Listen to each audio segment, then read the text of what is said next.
Jeigu jau saulė persikeičia ir pradeda labiau šilti, tai reiškia užgavėnės. Jeigu jau pradeda skleistis pirma žaluma, tada visi eina ir tai mildai dėkoja, kad jau atėjo, kad jau...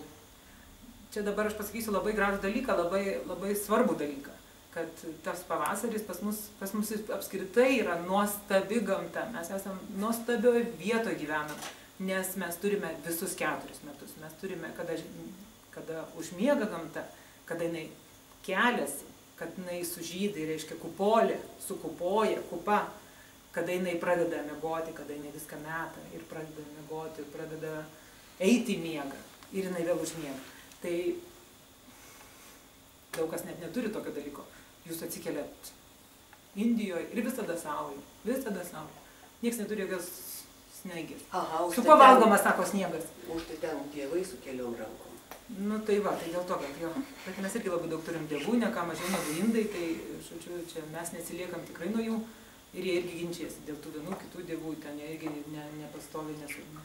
Tai va, tai dabar kas tas pavasaris? Tas pavasaris ir yra labai svarbus ne tik tai, kad gamtoje, jis tai svarbus, kad jisai viskas atgyja, kad viskas pasikelia, bet ir žmogaus gyvenime.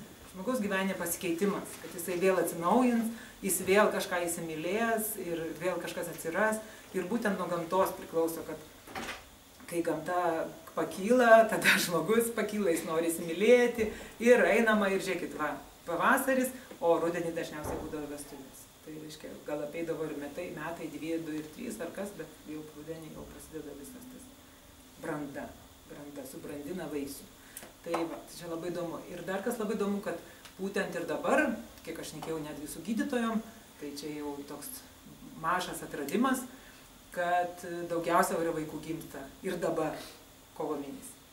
Tai reiškia, jie padaromi yra žiemą. Tai va, toks labai įdomus dalykas, kad kovinukų daugiausiai yra.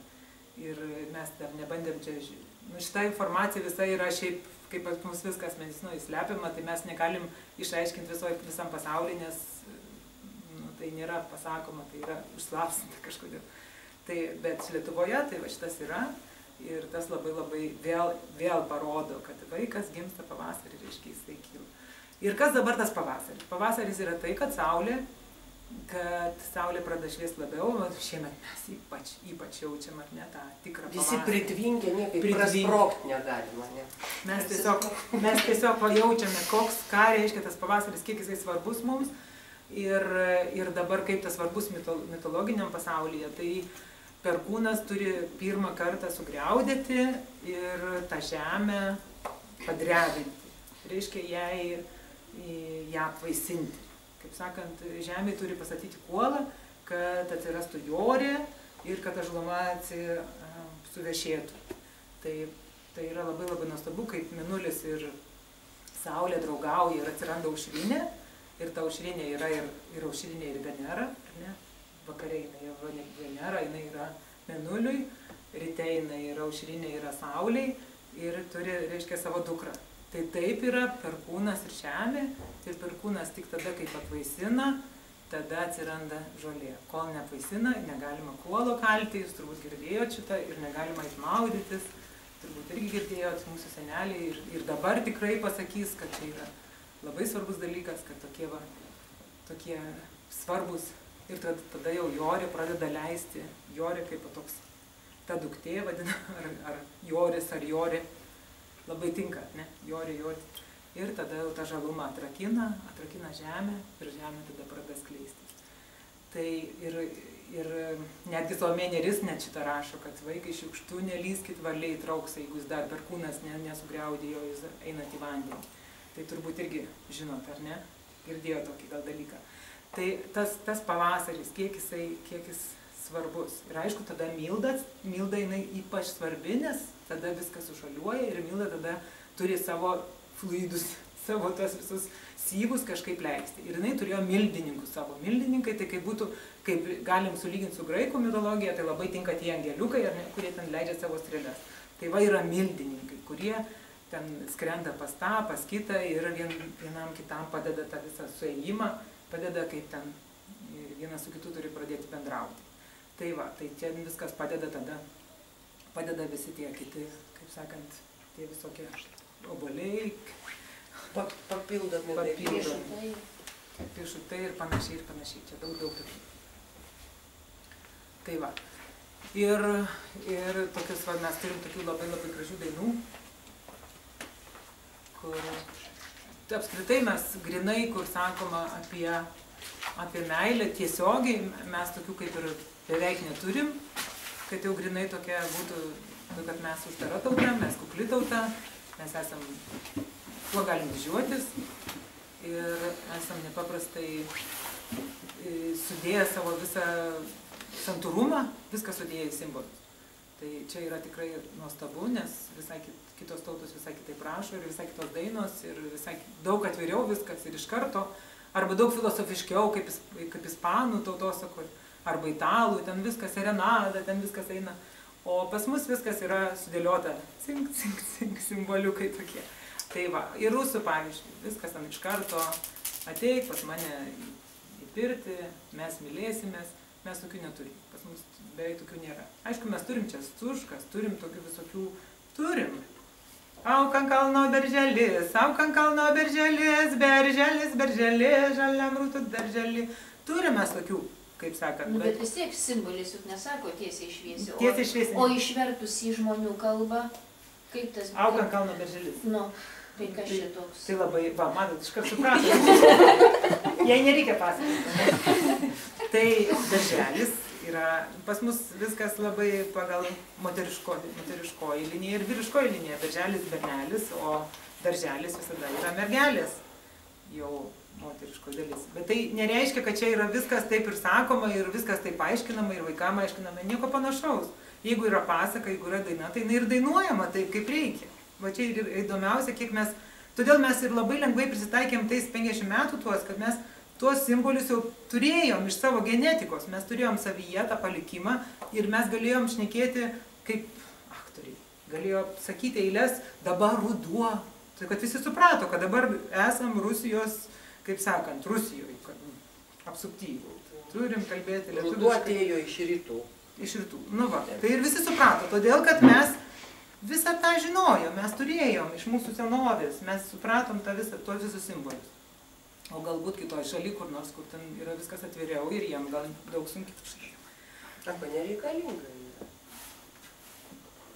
Pas jūs neatėjo ruduo. Pas jūs neatėjo. Pas juos iš vakarų. Kitoks ruduo. Nu va, tai, bet kelias mes dainelės turim visgi ir va taip, aš vis kažkokį instrumentą noriu padaryti, bet dabar viskas tas, tai va tokia turim labai, kur tikrai jau sakoma, tiesiai šviesiai, va tokią turim dainą. Oi, noriu miegelio, ne taip miegelio, vynelio, ne tiek miegelio, vynelio, ne tiek vynelio, bernelio, viena toro tėvo sūnelio, viena toro tėvo sūnelio,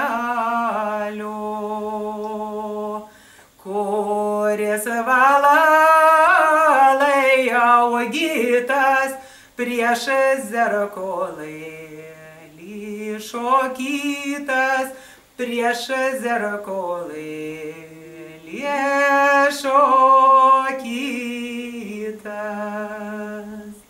prieš zerkolėlį šokytas, aukso buolių bovytas, aukso buolių bovytas. Na va, tai labai aiškiai. Simbolių yra. Ir va, yra simboliai, bet jau aiškiai, bent jau aiškiai pasakoma, tai... Ko mergelė nori. Ko jinai tikrai nori, ar ne? Tai, bet tokių dainų mes, aišku, turim, arba visai neturim, arba labai mažai. Bet ir tai sakoma, va, kaip jisai augintas. Jisai augintas reiškia su aukso obuoliu. Ir tas obuolys ne tik tai, kad jisai padeda prisivilioti mergaitę, bet obuolys aukso padeda ir turėti vaikų, kas jau vėliau eina. Tai va čia labai svarbi dar pusė, ką daryti, kad tų vaikų būtų. Pirmiausia, ką daryti, kad tą bernelį turėt, kaip kad nori, kurį nori. O paskui, ką daryti, kad tų vaikų atsirastų. Tai va. Tai mes čia dar turim gal kokį nors labai gražų apie tą... Aš tai dar tą norėjau, kur ten, kaip ten yra. Apie, kur. Aš čia žiūrėjau. Putą. Ar ne?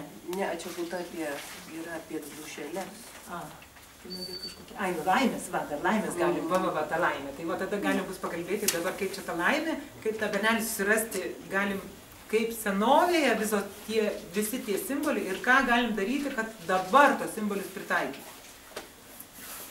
Kaip apie tą, ne? Laimės skirimas. Po daugelio metų Dievas padovanojo seniui ir seniai sūnų ir abu juo labai džiaugiasi. Praėjo 2 naktis nuo vaiko gimimo, o prasidėjus 3-ąjai atėjo 3 moterys skirti jam likimo. Visos 3 pasirodė netikėtai ir susėdo prie židinio. Vyriausiai moteris pradėjo: tas vaikas ilgai negyvens, jis greit mirs. Antroji pasakė: tas vaikas nugyvens daug metų, o paskui žus dėl tėvo kaltės. Tuomet 3-oji paprieštaravo: mielos draugužės, ką čia šnekat? Šitas vaikinas gyvens tol, kol nužudys pašą, paveldės jo karalystę ir ves jo dukterį. O atsitinka visuomet taip, kaip pasako 3-oji likimo fėja. Tai va, tai dabar čia vienas variantas, kai lemia, kad jisai turi vesti būtent tą, o paskui gaunasi toj pasakoje taip, kad randa, kai išgirsta karalius, arba tas ponas dažnai, išgirsta, kad jau lemia, kad jisai ves jo dukterį, jis labai susinervuoja ir nusprendžia tą vaiką nužudyti, nes jisai vargšas, jisai ne ponas ir negali vesti jo dukters. Kaip dabar, pavyzdžiui, milijonierius vesti kažkokią vargšę mergaitę. Tai negali. Tai tada jisai paima tą vaiką, nuperka iš tų, nes tėvai turėjo labai daug vaikų, tai tiesiog, sako, nepakliudys ten tie keli pinigai. Ir parduoda tą savo vaiką ir tada jisai tą vaiką neša, paskui kažkaip vis tiek širdis suskausta ir tą vaiką įkiša į drevę. Ir dar įdeda ir pinigų ten įdeda ir vis tiklų, kad reiškia kažkas ras ir aišku, tą vaiką randa. Jisai galvojo, kad ten ta drevė ir numirs tas vaikas. Tai tą vaiką, aišku, randa malūnininkas arba žvejys dažniausiai, tai čia va irgi viskur yra simboliai, atrodo kaip paprasta, kodėl malūnininkas ir kodėl žvejys. Tai malūnas pirmiausia todėl, kad visą laiką sukasi, malūnas visada sukasi, kol reikia, tai ir bus vaikų, ar ne? Tai malūnas turi suktis. Amžinas ratas. Amžinas ratas. Čia yra labai labai simboliška ir pasakose dažniausiai nerasi kitų personažų, kurie randa tą vaiką arba kurie sužvejoja vaiką. O žvejys, todėl, kad vaiką reikia žvejoti, todėl, kad pribuvėjos vaikus žvejoja. Pribuvėjos eina, kur tą vaiką? Sako, aš sužvejojau tavo broliuką, išgraibiau, iš prūdų išgraibiau. Nu va, tai būtinai turi būti tas vanduo, tai dėl to tas žvejys turėjo rasti tą vaiką. Ir tada tas žvejys randa vaiką ir, aišku, augina ir paskui kažkada tai joja pro šalį tas karalius ir jisai, aišku, ten vėl tą vaiką randa ir kam kažkas panašu, tas vaikas į kažką panašu ir kažkas ten, sako, iš kur tu tą vaiką gavai? Kaip sako, nu tai mes jau seniai auginam, reiškia, užaugino. Ir aišku, kai randa tą vaiką, jis jau būna tokio amžiaus, jau brandaus amžiaus, kada jis jau gali kažkokią paną, merginą susirasti. Tai aišku, vėl tas karalius labai labai susinervuoja ir sako, nu viską, dabar jau aš tikrai jau jį nužudysiu. Ir tada vėl ten tą liepia, kadangi jis karalius, jis turi makt, savo jėgą, jis gali kažką padaryti. Nu ir tada jis vėl paima tą vaiką ir tada liepia savo tarnui jį nužudyti. O tas tarnas labai pagaila jam ir tada sako, tu geriau nunešti laišką kažkur tenai, žodžiu, taip toliau, kad ten ir nueis pas tą raganą ir tą raganą nužudys. Bet taip gaunasi, kadangi tas vaikas, kadangi jis turi jau kažkokią tai savo galią ir jis, aišku, nežūna, jis ten kaip tik dar tą apmauna, ten tą raganą apgauna ir kaip tik labai dar gauna daug turtų tą progą, kad norėjo jį nužudyti. Ir visgi gaunasi taip, kad paskui atsiranda įsimylė jo dukra ir tada jau pasako, kad bus tikrai vestuvės, jau tada karalius visiškai vos nenumiršta iš to nervų ir tada sugalvoja jau jį visiškai nužudyti ir sako, tu dabar mano dukrai turi parnešti iš mirties paukštės, arba ta mirties paukštė dažnai vadinama gražioji paukštė, arba paukštė tiesiog, tai čia yra tokia mirties paukštė, sako, parnešk jos plunksną. Ir aišku, jisai nueina ir tą plunksną parneša ir jau tada iš to siaubo dažniausiai tas ponas ir nusigalvoja, kad jam jau toks siaubas pasidaro. Tai va, ką reiškia, kad ta laimė, ar ne? Bet va, kita pasaka irgi labai šauni, kaip pas mus yra labai dažnai parodoma, kad tie, kurie ne tas, ką tu gyveni, arba ką tu tenai nori kažką padaryti, bet tas, kaip tu tai darai.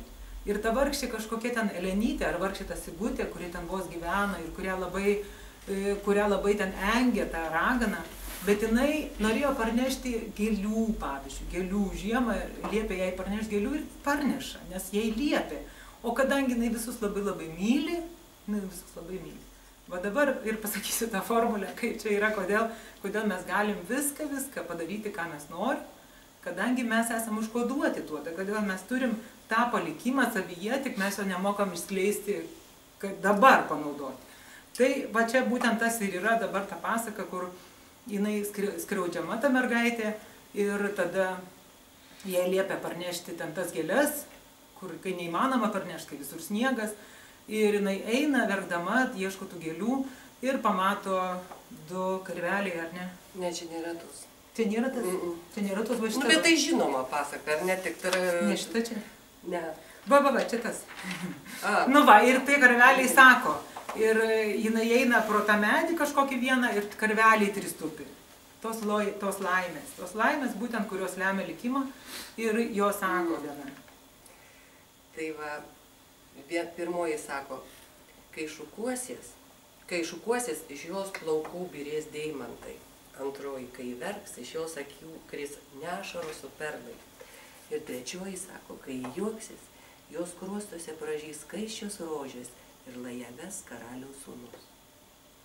Nu, va, tai dabar čia tas, jeigu mes dabar panaudotumėm, ką mes turim iš mūsų senolių, tą visą palikimą, tai tada reikia tik pasakyti labai paprastą dalyką, kad jūs, pavyzdžiui, ko nors norite ir jūs turite tą tikrai norėti. Norėti. Tai labai paprastas dalykas įsivaizduoti savo, kodėl mes sakome balto žirgo. Nu, baltas žirgas iš vis buvo burtininkas žirgas, tai ant balto žirgo princai sako dažniausiai, tai nesakom taip. Nu, pavyzdžiui, mergaitės sako, nori. Tai va šitą galim viską turėti ir norėti ir tik tai reikia pasakyti savo, aš noriu tokio. Ir įdomiausia, kad pasakose tas labai ryškiai pasakoma. Jinai sako, aš noriu karaliaus sūnaus. Ir tas atitinka, bet jinai pasako, ką jinai darys, kodėl jinai nori to sūnaus. Tai vienoj pasakoje tas labai aiškiai, kad skalbė 3 seserys ir viena sako, jeigu vestų mane karaliaus sūnus, aš auščiau tokį audeklą, nuauščiau, kad aprengčiau visą kariuomenę. O kita sako, jeigu vestų mane karaliaus sūnus, aš pagaminčiau tokį valgį, kad pamaitinčiau visą kariuomenę ir jisai užkariautų visą karalystę. O trečioji sako, jeigu vestų mane karaliaus sūnus, aš pagimdyčiau 3 vaikus, vienam vaikui kaktoj žvaigždė, antram vaikui pakaušį saulė, o trečiam vaikui mėnulis krūtinėje. Nu ir aišku, karalius išgirsta visą tai ir aišku, jisai veda kurią. Kaip jūs galvojat? 3. Tai ir pasakoma, viskas prasideda nuo to, atrodo, kas ta meilė, o vis tik meilė yra labai svarbu, ne tik tai, kad meilė, o tai, kad susirandama tokią žmoną, kuri tikrai duos vaikų, nu, žodžiu, kokia šeima be vaikų. Žodžiu, visas pas mus tas meilės aparatas labai aiškiai duodama, ne tik tai, kad tie riešutai duodami taip tam, kad tave turėčiau, bet tam, kad tu, kaip sakant, ir galėsi man duoti ir vaiką. Tai va čia nuostabu tikrai nuostabos pasakos. Tai va lygiai taip pat ir mes dabar visą tai panaudot galim, labai gražiai ir pasakyti, va tas vyras man tikrai patinka ir aš jo noriu, tik tai reikia, kaip sakant, viso to tikrai norėti ir va, pavyzdžiui, surašyti ten turbūt ir tikrai tas bus. Apipint. Jinai netiki, bet aš tau dabar pasakysiu. Pirmiausia, tam vyrui padovanoti riešutą iš pradžių, netyčia obuolį padėti ant stalo. Bijau, kad aš su riešutais nebeatsipirksiu. Nu, tai gerai, tai galite daryti. Bet esmė, kad tą dalyką įsirašyti, nusipiešti, viską užsikoduoti. Tai va, tai čia tais visais simboliais pas mus būdavo viskas užkoduojama, kad va, aš noriu tokio. Bet dabar kaip yra kita pusė. Pažiūrėkim, kaip pas mus buvo dabar padraugaujame 3 mėnesius ar ne, apsivedama ir kažkodėl po metų ar 2 įsiskiriama. Neatitiko charakterį. Aš klausiau juristų, kas dažniausiai rašoma, neatitiko charakterį. Labai įdomus dalykas. Pasirodo su charakteriais visi. Visi su charakteriais. Tai o dabar kita pusė, kaip ten mūsų tie senoliai, kurių aš klausiau ir kur pilnas knygos, ir kaip ten jie sako, aš savo vyrą mačiau pirmą kartą bažnyčioje. Arba pirmą kartą mačiau, kai atvažiavo pas mane Piršliuosna. Tai ir paskui ten matė dar kartą, užsakai buvo 3 kartus, ir tada jau buvo mervakaris, nu viskas, nu ten 10 kartų gal daugiausia matė savo vyrą. Ir sako, bet vaikeli, nepažinojau savo vyro, bet pragyvenau visą savo gyvenimą. Ir labai gerai. Ir atšvenčiau savo ten kokias, ten kokios būna, auksinės. Auksinės pragyvenau, sako, viskas ir plengtų važiu. Tai va dabar ir klausimas, kodėl mes nesugebam pragyventi, kodėl tie mūsų senoliai sugebėjo pragyventi visą tą laiką. Tai va čia labai įdomu. Pasirodo, kad ne tame esmė, kad mes ten labai mylim. Įsimylėjimas yra, nu jau dabar jau nustatyta mūsų visokių mokslininkų, yra 2 metai. Mes įsimylim 2 metai. Aistra. Įsimylėjimas. Tai va 2 metai, o paskui jau vyksta normalus dalykas, kad pamatai, kad ir nosį moka pakrapštyti, ir ausį, ir ne taip žiūri, ir ne taip sėdi, ir dar kažkas ne taip. Tai kaip išlaikyti tą įsimylėjimą, tai va čia ir turbūt ir buvo mūsų tų senolių sugebėjimas, arba, sakysim, visko buvo, tikrai visko buvo. Tikrai buvo tų šeimų, kur vyras gėrė, buvo šeimų, kur moteris eidavo galbūt į kairę, buvo šeimų, kur ten kažkas vyko. Bet kaip visgi kur ta formulė, kodėl jie sugebėjo taip sugyventi? Tai vis aš klausiu ir vėl sako, tai ką tu dabar klausi, taigi viskas aišku, ko tu čia klausinėjai? Tai, o pasirodo pirmiausia, pagarba. Ta meilė išlaikoma pagarba. Nu, galbūt mes ir neturim šito jau galo. Bet kitas dalykas labai gražu, kad ta pagarba išlaikoma su tam tikrų pakilėjimų. Tai ta visa simbolika, jinai išlaikoma visą gyvenimą. Ir, sakysim, sako, aš savo vyro niekitaip nevadinau, zuikelis, manęs niekad kitaip nevadindavo, saulytė, pumpuliukas, ten gėlytė, ten.